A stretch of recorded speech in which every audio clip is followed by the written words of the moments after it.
the minute I saw it, it seemed like so perfect of a match. I can't imagine a movie better suited. First of all, computer animation just seems to be really conducive to 3D. There's something hyper-dimensional about it that interests us even when you're watching on a 2D plane.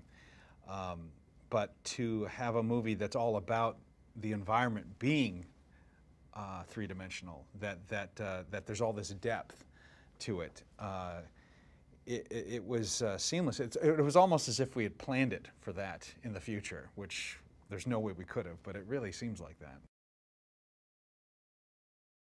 We tried our best with just the flat screen to give you what that sense feels like, and we had to break it down to all these little elements that remind you of that empty space that's there.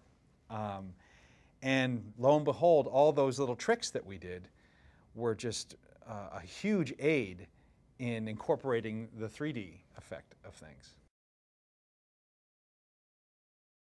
When they said, oh, we're going back to Nemo to make it into 3D, I was like, okay, and just ready to add it to the schedule and just sit down and watch that, and expected the same amount of difference. What shocked me was that within about 10 shots, it was like I had never seen a 3D movie before. It felt like I was more underwater. It didn't feel like the movie had been made 3D. It just felt like I was underwater more. I don't know how else to put it. And it really dropped you deeper into the story because it was so much a part of the story. It wasn't just a pretty backdrop. It was all about, not that it was just the main characters were just fish, but it's about the environment of the water. It's about, you know, that it's this predatory world, and how do you trust letting your kids go farther across the street when you know there's things all around that you can't see behind you and deep in the murk. It makes the moments that are scarier. It makes the moments that are beautiful more beautiful. It makes the moments that are sort of entertaining and tense. It just amplifies everything because you just believe you're that much more in it.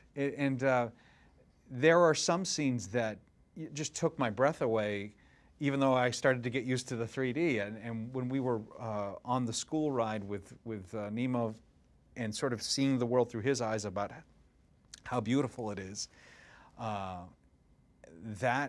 again, it plays so much with depth, not just looking out, but looking down and looking up, and rushing through it all on a ride, and that was amazing. I think the scene that probably was more than anything else a breathtaker was the jellyfish scene, because, again, that on its own, before we ever got into 3D, was about depth. It was about filling it with endless layers of jellyfish that just seemed to go on forever. So it seemed like this formidable obstacle. How are you going to get out of this forest that you just can't see a way out? It's an invisible maze. And this just accentuated it to a whole new level.